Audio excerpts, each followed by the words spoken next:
पिछले पार्ट में आपने देखा एक चांदी का बक्सा शर्मा परिवार की जिंदगी को बर्बाद कर देता है।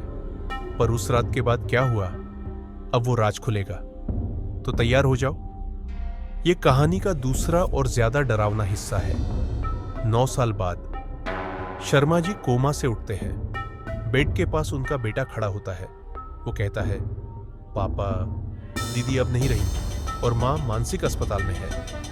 शर्मा जी ये सुनकर सन्न रह जाते हैं। आंखों से आंसू बहने लगते हैं। ये सब कैसे हुआ? बेटा कहता है, पापा, कहानी लंबी है, पहले आप ठीक हो जाइए, डिस्चार्ज के बाद सब कुछ बताऊंगा। 2 दिन बाद शर्मा जी को अस्पताल से छुट्टी मिलती है।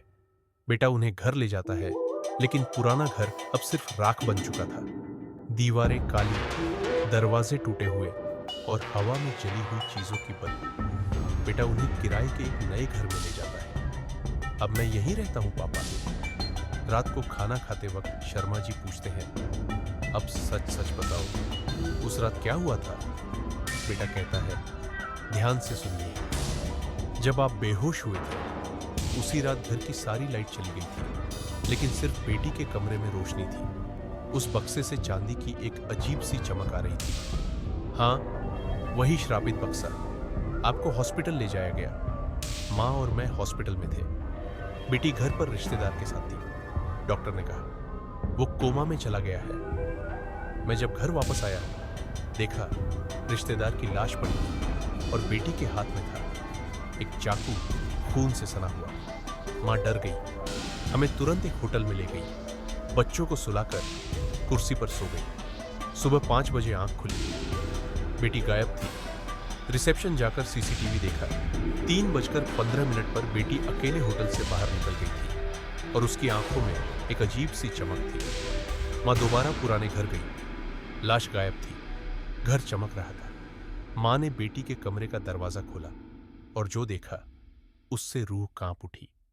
बेटी हवा में थोड़ी ऊपर थी, हाथ में वही चांदी का बक्सा और वो कुछ मंत्र बोल रही थी। ये सुनते ही शर्मा जी बोले, मैंने भी उस रात कुछ देखा था। मेरी बेटी एक काले साए की गोद में बैठी थी। उसका चेहरा मुस्कुरा रहा था। वो मुझे देख रही थी, लेकिन मैं कुछ कर ही नहीं पाया। मेरे हाथ पैर सब जाम हो गए थे, जैसे किसी ने मुझे जकड़ लिया हो। फिर मैं बेहोश हो गया। फिर सपना आया, पत्नी चिल्ला रही थी, बचा लो, वो सबको मार डालेगी। बेटा बोला, उसके बाद दीदी ने कहा था, मैं सबको मार दूंगी, किसी को नहीं छोड़ूंगी। तुम सबने मुझे 9 साल तक कैद रखा। माँ ने कहा, बेटा भाग जा, इस घर से दूर चला जा। वो खुद कमरे में जाकर दरवाजा बंद कर लेती। मैं नीचे छिप जाता हूं। तभी वही भूतिया रिश्तेदार चाकू लेकर मेरा पीछा करता है। दरवाजे खिड़कियां सब बंद हो जाते हैं। घर में एक जोरदार चीख गूंजती है, माँ की। मैं भागता हुआ ऊपर जाता हूं। माँ जमीन पर पड़ी होती है और बेटी के सिर में चाकू ढसा हुआ होता है। दीवारों से मिट्टी गिर रही होती है। घर का माहौल जैसे थम गया हो।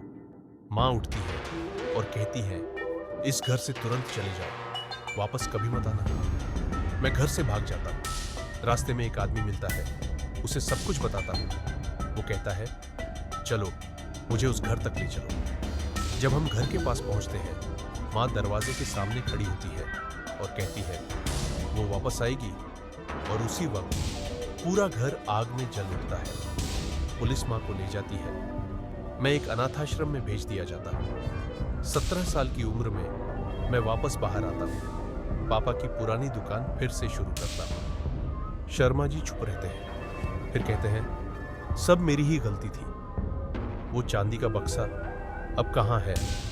बेटा कहता है, पता नहीं, लेकिन लोग कहते हैं आज भी उस जले हुए घर में एक छोटी सी लड़की बिना पैर के उसी बक्से के साथ घूमती है। शर्मा जी के होश उड़ जाते हैं। वो बस कहते हैं, इस राज को सिर्फ 3 लोग जानते हैं, मैं, तुम्हारी माँ और मेरी माँ। तो आज के लिए बस इतना ही, पर कहानी अभी खत्म नहीं हुई है। अगले पार्ट में वो वापस लौटेगी। देखते रहिए, वरना अगली बार आवाज आपके पीछे होगी।